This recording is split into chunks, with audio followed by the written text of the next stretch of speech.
یہ بھی تو کسی کا بیٹا تھا، کسی ماں کا لال تھا، کسی باپ کے جگر کا ٹکڑا تھا، جو اپنے گھر سے میلوں دور اللہ کے گھر کے اندر صرف اس لیے چھوڑ کر کے گیا تھا یہ بھی اپنے سینے میں قرآن کو بسا لے، یہ بھی قرآن کو یاد کر لے، حافظ قرآن بن جائے۔ اس ماں کے بھی کتنے ارمان ہوں گے نا کہ جو اپنے جگر کے ٹکڑے کو اپنی آنکھوں سے میلوں دور ایک مدرسے کے اندر جمع کروا چکی تھی کہ میں بھی ایک حافظ قرآن کی ماں بنوں گی، معاشرے میں میری بھی عزت ہوگی، آخرت میں اللہ مجھے بھی تاج پہنائے گا۔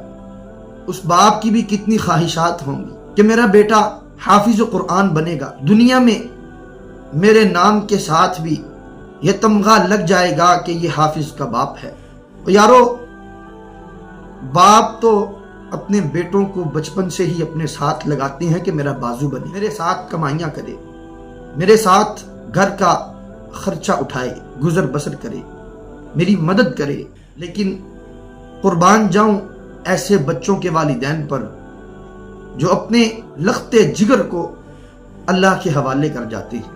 اے والدین، آپ کی نیت کا آپ کو اجر ملا، بلکہ دوہرا اجر ملا۔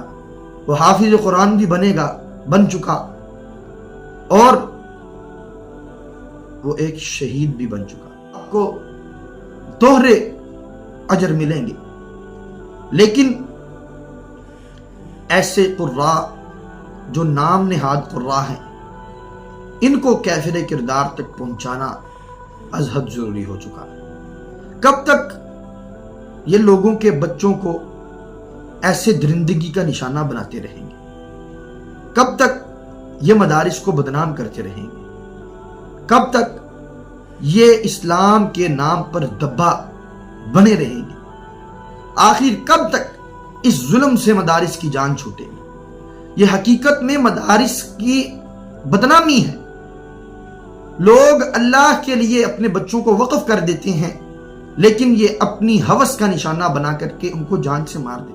میں کہتا ہوں کہ اگر ریشو نکالی جائے 100 مدارس میں سے ایک مدرسے میں چند استاذ ایسے ہوں گے جو ایسی درندگی کرتے ہیں، باقی 100 مدارس کے باقی تمام اساتذہ بڑی محبت کے ساتھ پڑھاتے ہیں، کیونکہ انہیں معلوم ہے اسلام امن کا درس دیتا ہے، اسلام محبت کا درس دیتا ہے، اسلام شفقت کا درس دیتا ہے، یگانگت کا درس دیتا ہے، اسلام صبر و تحمل اور حلم و بردباری کا درس دیتا ہے۔